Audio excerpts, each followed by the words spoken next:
How we all doing? Today we got a soundboard. We got a soundboard, bro. Come on, like, come on, plus. No, plus on that shit. Like, you don't know what we're gonna do today. Today we're gonna be reacting to some teenagers accidentally run into a secret cult body dump. Like, shit's heavy. Let me just swap the audio. There we go. There we go. A little pizza. There we go. Exploring an abandoned building in Michigan, just a few feet away from them, is something they were never meant to see. Something I never meant to see. Shit. What is that? What is that? Shit's heavy, bro. Police got involved? Nah, bruh. Might be part of something far Shit. with ritualistic clues pointing to a murder orchestrated by a cult. And as detectives begin closing in on its members and turning them on each other, they discover that this Damn, one by one. the cult's first victim. Oh. So sweet that they wanted to kill right after getting married. It's like a gang or something? Bruh. It wasn't a gang. That's bad. Steve called it a family. I know you took the number I heard, right? 16? Killed 16 people on one side. 16! It's a late Thursday evening in Monroe County, Michigan. That's a fact. 7 high school students decide to explore an abandoned juvenile detention center. But the moment they step inside, they stumble upon something they were never meant to see and immediately start recording. I don't even know if I want to really get it. Alright, so we seen it. My fault. We seen the body. You seen a body, bro? Nah! Oh, hell no. I'll run away. I don't want I'm not looking either. Bro, what do you mean look? Oh my god! Are you mean? Oh, shit! Hell no. Hell no. Hell no. Hell no. He. Bro, that. Oh my god!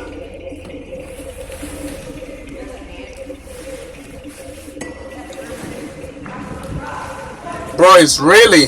Bro, it's really going for real. Upon seeing what appears to Bro, be it's the really dead going body for of a real. young woman, the boys run back to their car and drive off. Despite knowingly trespassing, one of them calls 911 and begins describing in detail this. the gruesome Frozen, discovery bro. they just made Out inside. of the freezer. County 911. What's the address of your emergency? Hi, so we were exploring an abandoned building, and I think we found a dead body. Okay, what was the address? Right now we're at the Monroe Travel Center. Where was the address? They can have pure eyes, Old bro. student Now. center, or like an old school or something. You're pretty far away from Netto. Yeah, because we drove away and we didn't know what to do. Tell me exactly what happened. Like, he moved a door that was on the ground, and underneath it there was a tarp, and under the tarp he saw a foot. So we left and called. Can Damn. you give me a call when you get back to the pilot center? Yes. After directing the team Double to a you safe boys for location, calling their cop. Michigan Tell State that. Police are dispatched to Boysville, an abandoned juvenile campus with dozens of rooms and corridors. Once officers arrive with no electricity and a potential homicide scene waiting inside, they draw their weapons and prepare to move in. Just keep track of how many rooms, like, look at how many sections there are of the building. Keep track of how many sections you think you're going through so you don't get lost. Yeah. That shit got the hard parting, bro. I'll stay back. For real.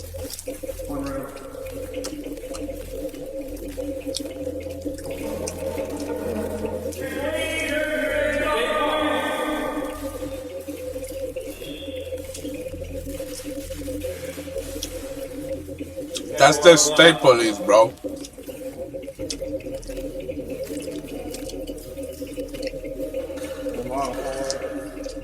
It's a long hallway.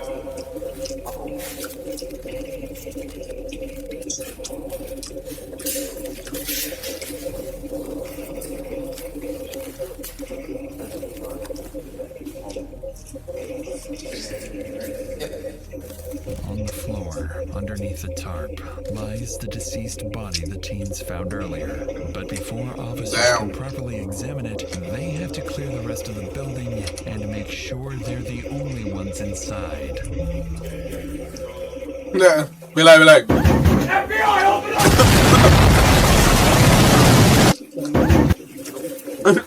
Ooh, they really yell like that. Series of rooms.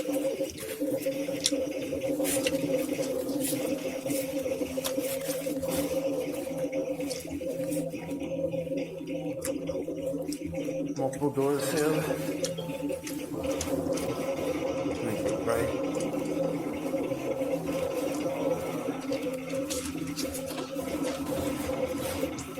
Walking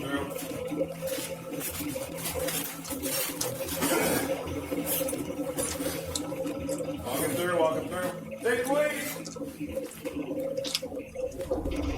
After an hour of clearing the building room by room, officers find no one else inside. Not bad, bro. The building now cleared, officers return to the victim and begin trying to identify her.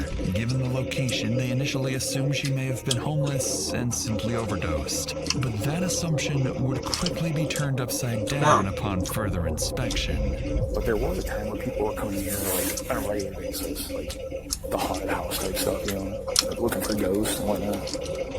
And it's blood in her head, like she got hit or. She got hit? Oh shit. Well, unless you saw something. That's wrong. Slammed your head on the ground. Oh shit. Yeah, it's not blood. That's wrong. It's like bronze. Use gold.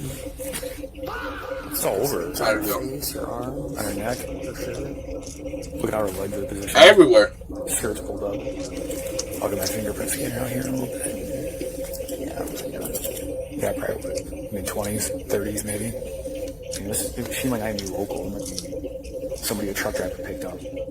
As officers continue examining the body, they notice several unusual details. The victim is covered in an unfamiliar substance, surrounded by candles, and across her legs are what appear to be scribbles and strange markings. While one officer moves to retrieve a portable fingerprint scanner a few miles away, another group of officers makes contact with the teens who discovered the body. They're all shaken up yet cooperative, handing over the video they recorded inside. And it quickly becomes clear to detectives that they're far more worried about a trespassing charge than being tied to what happened to the victim. So they're eventually let go. Back at the abandoned property, the officer scans the victim's fingerprints and learns that she is, in fact, a local 22-year-old Kayla Sadowski. 22? Arrive and examine the body, confirming the two Come on, brother. She's been here for some time, and the head 22? injuries are consistent with 3 gunshot wounds. Sometime after midnight, officers lock down the rest of the building and return to the station, intent on resuming the investigation at first light. And as the investigation would begin coming together, detectives would Stay safe, you all there, bro. This is not only a homicide, but part of something far more disturbing, possibly even ritualistic. If you live with him and you leave and he finds out you leave, needless to say you're going to be the next. Steve said that she's screaming, Steve! Steve, help! Steve, help! Do you want to go see your dad? Do you want to be with your mom? Or you want to live? The next morning, officers begin reviewing That shit every heavy, available bro. CCTV camera in the area. That shit heavy. After hours of combing Like, through how can footage you say dating that, back 2 bro? weeks, they finally Like, stop. goddamn, that On sucks. February 15th at around 10 p.m., Kayla is seen leaving the Rosler Street apartments and walking across the Rosler Street Bridge. An hour later, at around 11 p.m., she appears on camera again, walking across the same bridge. But this time, she stops, turns around, and gets into a black Mercury Milan. on, wearing the same skirt she would later be found dead in. When officers run the vehicle's license plate, they learn it's registered to 44-year-old Stephen Bales, a man Kayla has an active protective order against. And just like that, investigators have their first suspect. That same afternoon, officers rush to Stephen's house, but what they find is troubling to say the least. A note taped to the front door stating that he and his wife, Narina, have left for their honeymoon. To investigators, the timing seems far too convenient, so they try calling him, but he never picks up. This is Stephen Bales. Leave a message after the beep. A search warrant is requested, but in the meantime, there's little police can do but wait, while Stephen and whoever else may be responsible remains free to roam the streets. That shit 2 heavy. weeks pass after the body is discovered, yet there's That shit still heavy. no I don't know sign how of long this Stephen. should be there. But then, more than 100 miles away in Shelby, Ohio, police receive a 911 call they certainly aren't expecting, as 19-year-old Bryn Smith tells dispatchers someone is trying to kill him. And when Ohio officers go to 19-year-old. they would unknowingly step into another state's investigation and give them an unexpected lead. Hello, what's going on?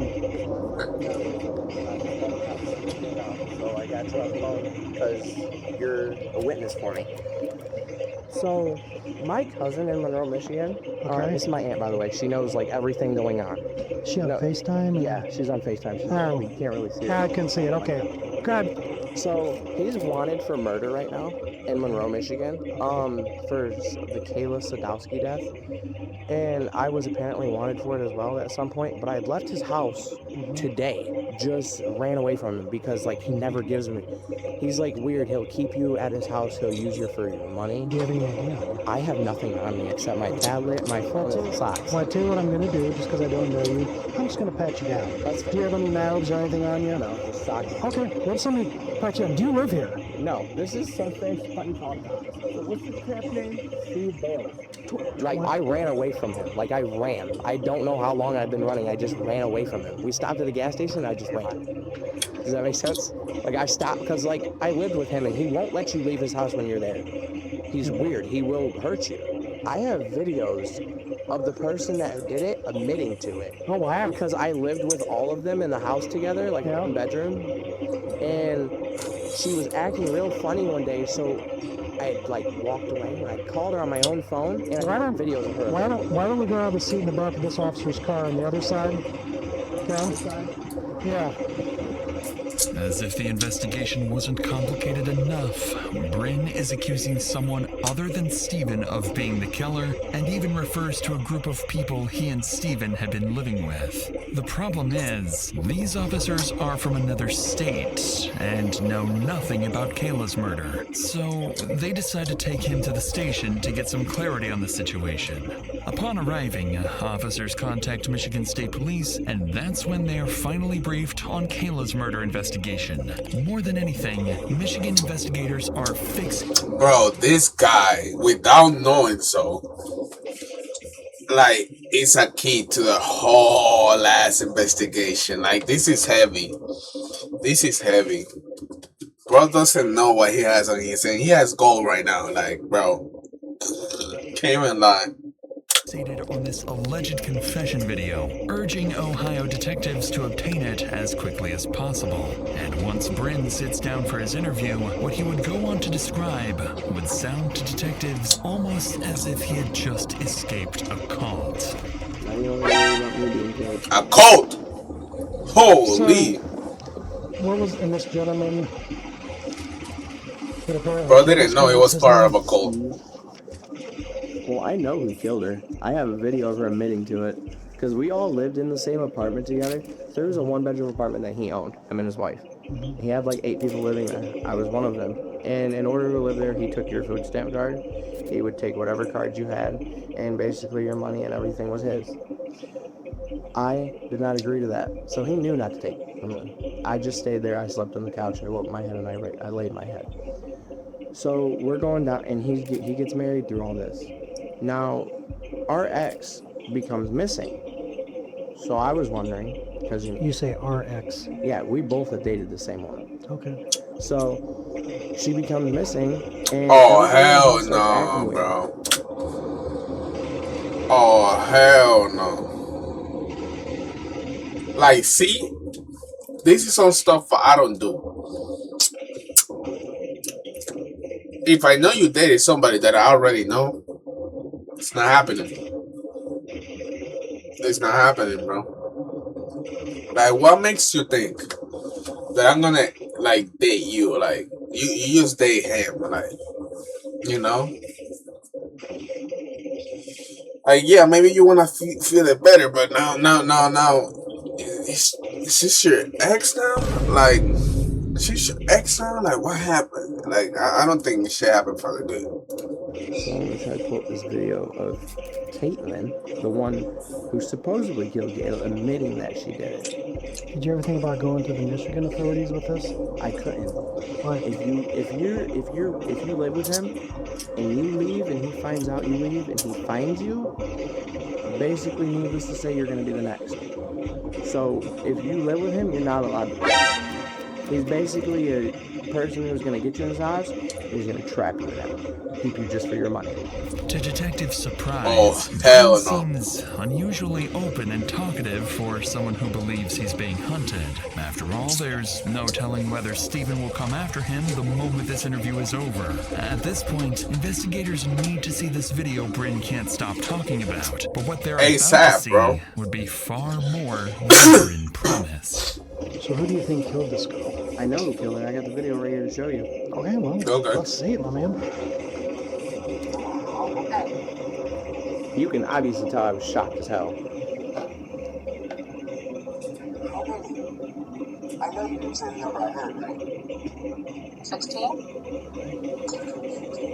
She's killed 16 people is what I said. Oh my god! And you see I've never been with Gail for it. And now I have one more video of her admitting that I was the killer of Kayla, basically.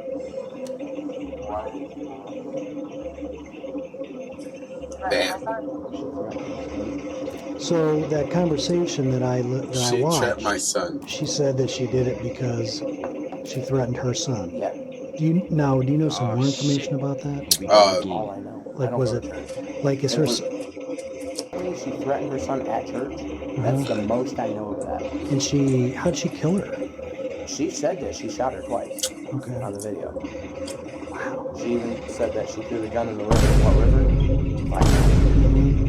The woman in the video is 33-year-old Kaylin Ramsey, seemingly implying that she was responsible not only for Kayla's death, but for 15 other murders as well. It's a chilling claim that investigators would have no choice but to look into, especially coming from someone they would later connect to a deadly cult.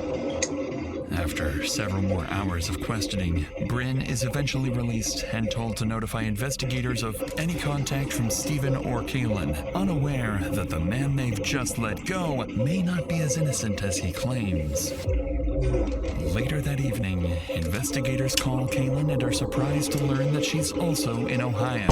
So they ask her to come not to the innocent station the either. following day to assist with the Holy investigation, shit. withholding the real reason they want to speak with her. And interestingly, she agrees, almost as if she already has a plan to outsmart the detectives. The next morning, Kaylin arrives at the Huron County Sheriff's Office in Ohio, and alongside her is her lawyer. But as she's escorted to the interrogation room, there's a surprise waiting for her. Detectives from the Michigan State Police, including lead investigator Detective Peterson, have traveled to Ohio for this very interview. And as Kaylin's interview begins, her story would quickly start to unravel until she eventually slips up and says something she was never supposed to know.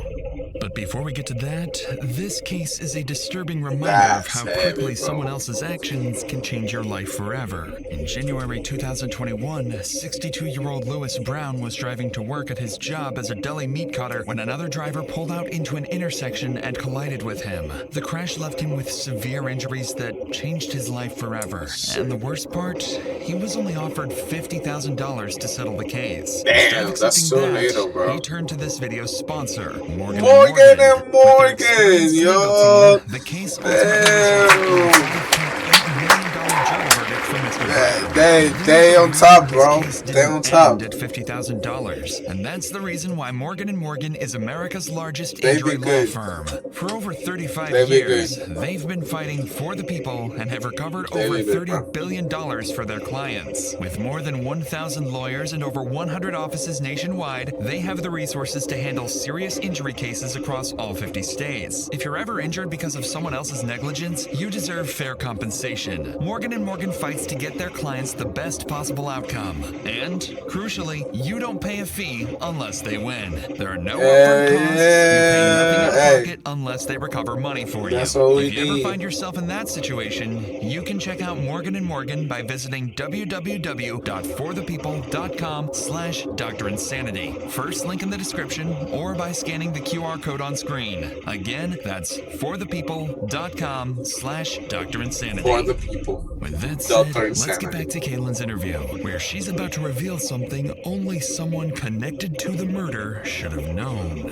We're going to be asking you a lot of questions. A lot of these questions we already know the answer. So, you know I don't play games, you know that? We went and got him to make sure you had him here. Right? That's important, that I want to make sure you feel comfortable. Rate your life on a scale of 1 to 10. 1 is the worst life ever, 10 is the best life ever. Right now, it's a 1. It's a 1? But after, hopefully today, it'll be a 10. Okay. So, what's going wrong here? Me living my life in fear. And why are you living in fear? Because of this guy, Stephen Mills. Okay, why are you so afraid of Stephen Mills? He's threatened my life. Okay, how did he threaten? He's threatened to kill me.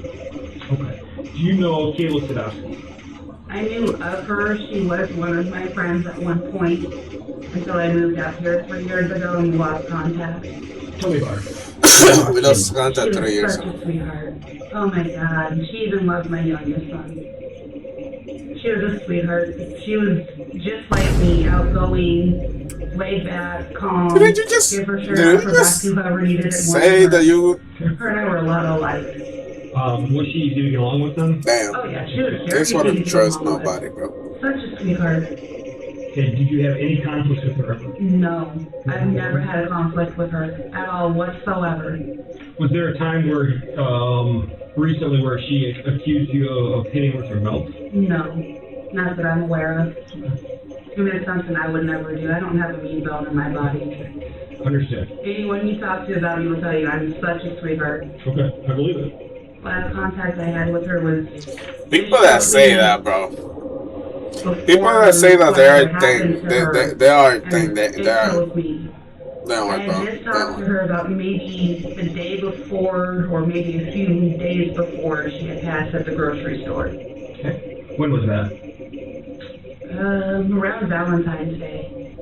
Here, Caitlin seemingly places the murder around Valentine's Day, nearly 2 weeks before Kayla's body was discovered. To investigators, this she appears to be fucked a up. major slip-up, She as the fucked up. precise date of the murder has never been publicly released. The detective, however, refrains from confronting her, careful not to cause her to shut down. But now, he would reveal the real reason she's here and see if she can somehow explain it away. I'm not making this up. I'm not here to trick you. Damn. We have a video of you saying that you were the one that killed her. No. I would never kill anybody. Because I'm a sweetheart. I would I know never you're hurt free. anybody. Listen, that's why I take the A day in my time. life. That's why I take the time to talk to you. Shit. 5 videos. We'll go through them all if you want to. Unless they're trying to pin this on me that I had nothing to do with. Well, She's gonna say it was AI. She's gonna say it was AI. How many? I know you didn't say the number I heard, right? 16? I was all forced. They forced me to stay on her. Let's watch them all, and then I want to hear. How'd you get there? How'd you get hurt there? So you can clearly tell they're trying to set me Get up. away there. This isn't my first time. This is what I'm trying to get you. Listen to what I'm telling you to do. Obviously, I want your side to it. Right? That's why we're here. So what is your side to it? My side to it is I had nothing to do with Kayla's death. Because you can really help us, okay? And in turn, I don't make guarantees. Hey. But there's a chance you might help yourself, and I want to make something clear. We know when Kayla died, okay? And we also know that we have a video of you with Steve, okay, and Narina, a very short time after her death, together at a party. I do not think you're the mastermind. I think that there's a lot of influence by Steve. There's no doubt there's a lot of influence by Steve. You want to talk to me again? I think I'm done for today. Okay. My stress level's getting too high. It's literally making me sick. After being shown the video, Kaylin does exactly what investigators feared most. She ends the interview before giving them enough probable cause to detain her, and so she's released.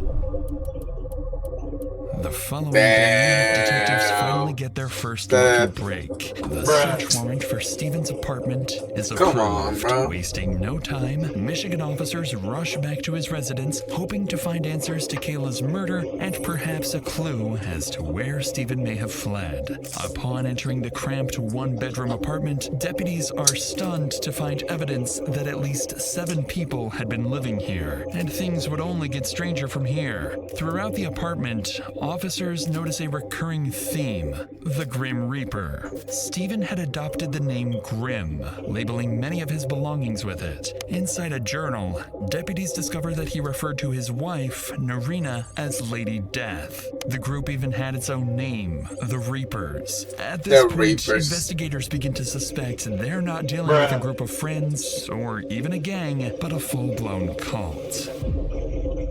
As the search unfolds, investigators back at the station begin monitoring Steven's online activity, and before long, a Facebook photo stops them in their tracks. The image was taken during Steven's wedding on February 14th, Valentine's Day. Police immediately recognize Steven, his wife Narina. Damn, he got murdered the day of the murder? Unknowns to the investigators, and detectives suspect they may also have been involved in the homicide. Steven's mother is quickly rolled out, along with a family friend who appears to have little connection to the group. But the same can't be said for the remaining 2, Alex Fico and Sierra Bemis. 2 people Steven has taken under his wing. That same afternoon, Detective Peterson calls them both and asks them to come to the station. And as Detective Peterson prepares to interview them, he needs to answer 2 critical questions. What is their connection to Steven, and where does their loyalty to him end? Tell me about your relationship with Steve Bales. He was a good father, kinda. Didn't really get along. Good father, kinda. How old are all these people, man? Because he always wanted to take my money and use my food stamps. Did you let him? I gave him my card and he never gave it back. I want you to tell me everything you can, everything you know about the death of Kayla Stosky. Everything I know. Alright, so Steve Bales, I met him at Buscemi's Pizzeria, Monroe Street. I was real strung out one day and drunk at the same time. Damn, he was hands, really gone. He looked me dead in my eye, told me that I could get over it. You know, you gotta pray to God. Yeah, so a very firm handshake, and it felt brotherly. It felt like he was expressing love towards me. They made me feel good for like being sober and not drinking. That was nice of them, actually. Okay. Was there anything good about Steve? No. No. Because you described him as a good father, so there was nothing good about him. No, not really. Okay. Do you think he used you? Yes. Okay. Interestingly, Sierra struggles to find a single good thing to say about Steven.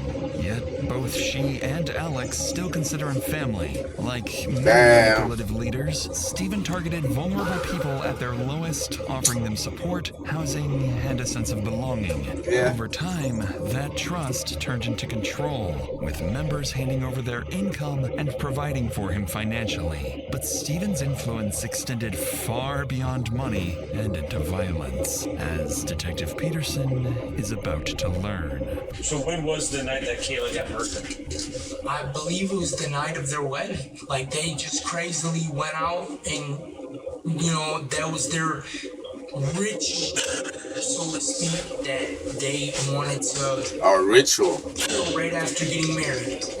Caitlyn, Kay, the one who she did the killing. At least she said she did the killing. So Caitlyn and Kayla didn't.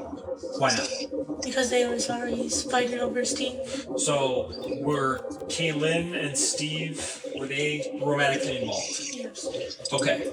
And Kayla and This is what I'm saying. Steve romantically involved. Like, so there's nothing good out of this you're shit. saying, Like, damn. who was jealous of Kayla? Yes. Was Steve planning this at the wedding? Not like sit down saying we're doing this, and I'm doing this. No. So based on what you can tell, do you think Steve helped plan this? So he didn't barely say anything. He just, there were signs, maybe. There were signs. Yeah, I think Steve planned it all. He said that she's gotta go. Oh. As the interviews continue, Detective Peterson learns that Stephen was involved with 3 women at once. His wife, Narina, Kaylin, and Kayla. Damn, broski was a guy for real. Detectives suspect Stephen was he was a straight guy for real. Involved with the 3 women in the same fucking apartment. Like, that's crazy. Like, that's insane. For his own benefit, but Detective Peterson would soon learn that Stephen wasn't the only man in the house exploiting the women.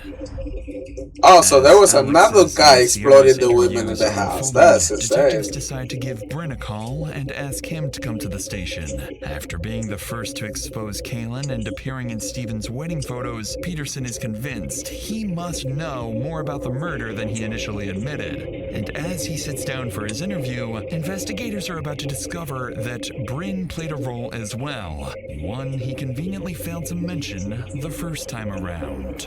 He played a role. You guys have camera footage of me driving. I know you guys got footage from where I picked her up. I'm not stupid. Exactly. Where did you pick her up at? At the corner store. Did you just pick up her? You alone, or you with anybody else? Oh no, there was someone else in the car. Who was with you? Steve.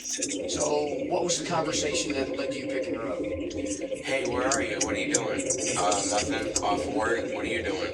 Nothing. You want to hang out for a few? Well, there was Steve's chance because he knew I was talking to her. Yeah, you better do that. Okay. So does she think? Damn.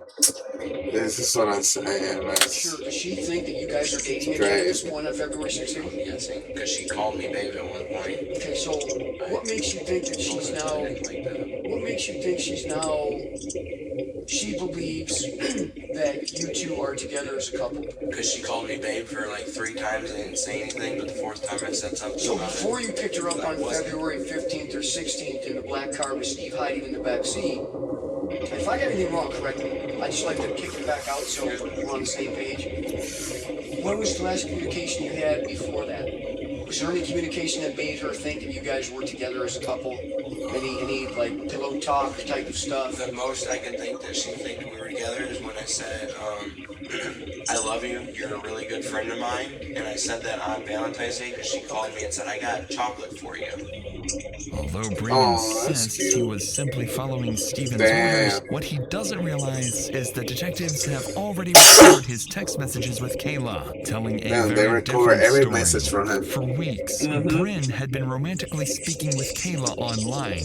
In fact, just days before her death, she had saved his number in her phone as boyfriend. And detectives were looking at Bryn, Sierra, and Alex side by side, comparing their stories and exposing contradictions. With pressure mounting and the possibility of prison looming over them, the Reapers are moments away from turning on one another, shattering the loyalty Stephen spent years building.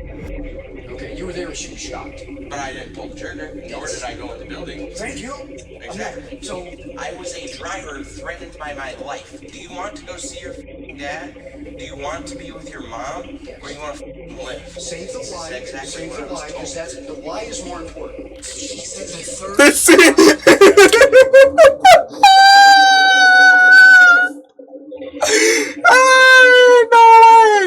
Hey, Applause to the detective. Applause to the detective. That shit was crazy. That shit was crazy. He said, save the lie. He said, save the lie, cause that's lie is more important. Nah, that shit is insane. She said the third shot, she put it to her head. That's a W detector. He's saying, save that lie. She's screaming, Steve, help, Steve, help. And Bryn basically said, drop that. This gun, I had possession of it at one point in time. That's how my DNA would be on it. They said somebody's threatening them. That's how they manipulated me. They said somebody was threatening them that, they needed protection. Can we get that gun back? They came out when we all left and went home. Okay, what was said in the car when they all came out? That she's finally dead. Who said that? Steve, Steve and Kaylin? they told me how they killed her. Okay, what did they tell you? They said they were talking to her and Kaylin just shot her in the back of her head. Damn, bro. Okay. And who was talking to her? God, fucking damn. Does you see the same green parking lot? Back up. How do you guys all have green parking lots? Like, bro. Like, somebody hit you on the back of the head. That shit hurts and surprise, bro. Like, although multiple members of the Reapers identify Kaylin as the shooter, they consistently point detectives back to the same person as the mastermind, Steven. The picture detectives begin to piece together is this. Bryn tricked Kayla and lured her to Boysville. Alex supplied the gun, Kaylin pulled the trigger, and Steven watched it all unfold without ever getting his hands dirty. With this, Alex, Bryn, and Sierra's interviews come to an end as all three are placed under arrest, while a nationwide bolo is issued for Steven and Irina. And while the couple believes they've managed to disappear for good, even the most brilliant masterminds eventually make a mistake. They do. They are no exception. Over the next several weeks, authorities chase lead after lead until they finally pick up Steven's trail. Bank surveillance cameras capture Steven and Irina on CCTV, and before long, investigators track the couple more than 700 miles from Michigan to a relative's home in New Hanover County, North Carolina. A SWAT team is called in, and the house is quickly surrounded. But despite barricading himself inside and preparing for his final stand. Hours pass with little progress, forcing officers to deploy tear gas that finally drives the couple out of the house. More than 6 weeks after the murder, Steven and Irina are taken into custody and transported into the New Hanover County Sheriff's Office. At this point, detectives know a lot, got him. But not everything. They got him. They still need to determine whether Steven orchestrated Kayla's murder or if the Reapers acted on their own. And with investigators believing they're dealing with a dangerous cult, they can't rule out the possibility that there are other victims still waiting to be found. Perhaps even the 15 other murders Kayla claimed to have committed. That's crazy. Steven and Irina are separated and placed into different interview rooms, and Detective Peterson decides to begin with Irina. If he can get Steven's own wife to start talking, it will become much harder for Steven to maintain whatever story. Like, I'm sorry. Like, I don't want to say not much, but he's prepared. Shit. You know Kayla Stasky? Like, that's crazy. She's a good friend. Did you have any conflicts with her? No. Were you jealous of her at all? No. Was she romantically in love with Steve before you? So you didn't have any jealousy or anything like that about her? So, they went to pick her up. You stayed at the apartments, but you knew at that point they were going to pick up Kayla. Yeah, I knew that. Okay. At that point, and just out of curiosity, any reason you didn't call the police? I did not call the police. Any reason you didn't? No. They came back. They told me that they were going to go back the next day to go put something lotion on her body, lotion on her perfume. Wherever they can find, they have not had the smell on her, like the afterflow type smell. They have put everything over her to talk about smell on her. Steve said the reason why I killed her because she put me in prison for 2 years. What did he say about what they had just done? How did she put you in prison for 2 years? He just said much. So he didn't say much. But was he the organizing this whole thing? Was he the one kind of controlling it and telling people to do this? Against detectives' expectations, even Steven's own wife is telling them that he's the one behind it. With that, Narina's interview is wrapped up, and there's only one more. She can always go and find another man. Or person Detective Peterson needs to speak with. As Steven sits in the interrogation room, he has no idea that the people he spent years controlling, including his own wife, have already turned against him. But going into this interview, Detective Peterson faces a challenge. Upon hearing of Steven's arrest, his mother has requested an attorney who is now on the way to the station. And so, the clock is ticking. Detectives need to extract the truth from Steven before the lawyer arrives and shuts the interview down. I'll answer some questions, whatever you guys got, the best as I know, but my mom says she's going to try to do everything she can to get me a lawyer and everything. So, is that, you want to answer questions? But I can stop anytime. You can stop anytime you want. You know Kayla Sadowski? That's my ex-girlfriend. Me and her have had past for years. Tell me about her. I miss that girl, but she's a handful. She's like a handful. We always argued all the time. About what? Just anything. Like she'd get jealous if I'm talking to somebody. Like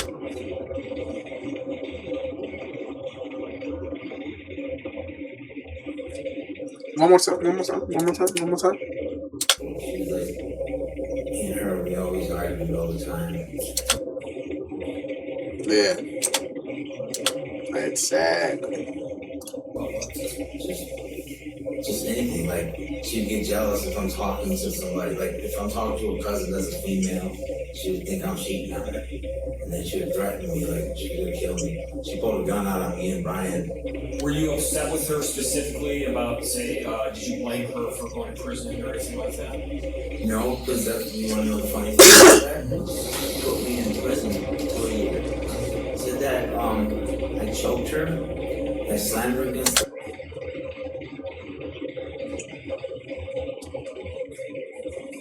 wall. She lied because I was messing with her. So you were involved with planning an execution? No wonder, bro. Like he's fucking himself up big time. He like God. Was Bryn involved?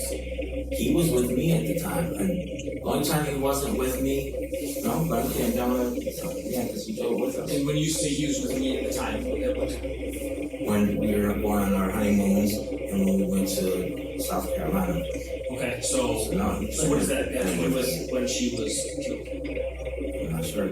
Well, you brought it up, so I'm just curious. Not sure. You said that he was with me at the time. What do you mean? Oh, like when I was going down to South Carolina and Florida. Right, what does that have to do with Kayla's death? I don't know anything about that. In an attempt to deflect blame from Bryn, Steven just revealed he was with him at the time of Kayla's murder. But there's a problem. Kayla's time of death was never made public. And just like Kaylin, Steven has unknowingly implicated himself. In Steven's mind, Kaylin is the one who pulled the trigger, which makes him innocent. But detectives see it very differently. They view Steven the way prosecutors often view notorious cult leaders like Charles Manson. The person who pulls the trigger isn't always the most responsible. Under the law, the person who plans a killing can be just as, if not more culpable than the one who carries it out. Exactly. That one that has to live, bro. Detective Peterson decides to push harder and reveal damning evidence Steven can't talk his way out of. love. But this strategy is about to backfire. Alright, so have you ever been to the old Boysville facility? One time. When was that? That was many years ago when it was open. Remember when we started talking, right? I told you, I know everything about you, Steve. I know everything about, I know more about your wife and your Bryn and yourself probably than you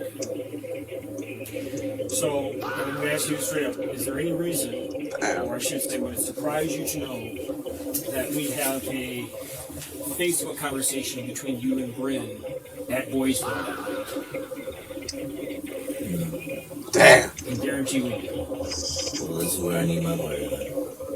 Okay. Sounds good, because I know that's a lie. oh, it's a guarantee. Bruh. You'll see it. Is it a lie? The only thing that's been a lie is what you've been telling me since we sat down. Exactly. So everything I just said was a lie. Okay. I need a lawyer. Yeah, exactly. That's fine. And I just told you everything by play of what happened. Okay. Just know this. The fellowship you have is broken up. Everyone's talking, including your wife. You've spoken in Arena. You know everything. And I mean everything. So Everybody talking, it's up bro. to you if you want to talk. You said you want to talk to your lawyer. I'll let you have your lawyer. But this will not help you. Okay? Any questions for me? Okay. The moment detectives confront Steven with evidence placing him at the crime scene, Like- he's caught off guard and completely shuts down. And now, Oh my God! Steven's confession, Done. investigators are able to piece together what happened to Kayla that night. Steven orchestrated the attack, recruited the others to carry it out, and later returned to conceal her body before fleeing the state. Kaylin was the attacker. She participated in the assault and ultimately fired the shot that killed Kayla. Bryn was the lure. Posing as her boyfriend for weeks, he gained Kayla's trust and convinced her to meet him, ultimately driving her directly to her death. Bring her with you too, but don't let her know that you are. I'm sleeping in a tent underneath the bridge, by myself. Send me location. I got Kayla. She's in my hands now. She fell right in my trap. LOL. Dude, I can't find the gym. I hear you. You getting closer. Clear. Sierra acted as part of the ambush team waiting for Kayla, serving as lookout as the murder unfolded. Narina never went to Boysville that night. Instead, she stayed at the apartment monitoring a police scanner, ready to warn the group if law enforcement was approaching. And Alex supplied the firearm, later retrieving it and helping conceal the evidence afterwards. In the end, none of the Reapers would escape accountability. Alex pleads guilty to tampering with evidence and accessory charges, receiving a sentence of 5 to 10 years in prison. Narina receives 13.5 to 30 years, while Sierra is sentenced to 18.5 to 30 years after both pled no contest to second-degree murder. Bryn and Kaylin each plead no contest to second-degree murder and are sentenced to 40 to 60 years in prison. And Stephen Bales is convicted of first-degree murder and conspiracy to commit murder, receiving life without parole, along with a second-degree sentence with the possibility of parole. As for Kaylin's claims that she had murdered 16 people, detectives were unable to connect her to any other killings, leading them to believe the confession was fabricated under pressure by Stephen and Bryn. Even so, investigators are still looking, because there's no way of knowing whether Kayla was their first victim or simply the first one to be found. And while this case left Michigan shaken by a deadly cult no one knew existed, our next case takes us to a place where violence and gang activity lurk around every corner. These are the members of one of the most infamous gangs in Washington, and in just a few moments, these two seemingly innocent teenagers are about to become their targets. Jam bang.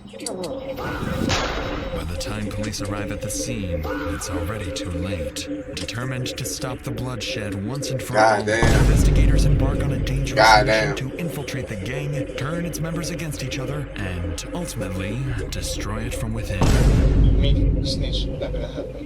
If you hear anything, you can be anonymous. We need to be careful. Probably a bunch of SSOs around here. ¡Salgan con sus manos arriba! That's to watch heavy. this exclusive Doctor and That's Sandy episode, along with 3 more episodes from our new Tubi series, click the link below and check it out now for Hell free yeah. on Tubi. No way, some Tubi? Oh, I'm finna go watch that shit. I'm gonna react that. I'm not gonna react that. Hell yeah. Hell yeah. Oh, I love this shit. I love this kind of videos, man. For real.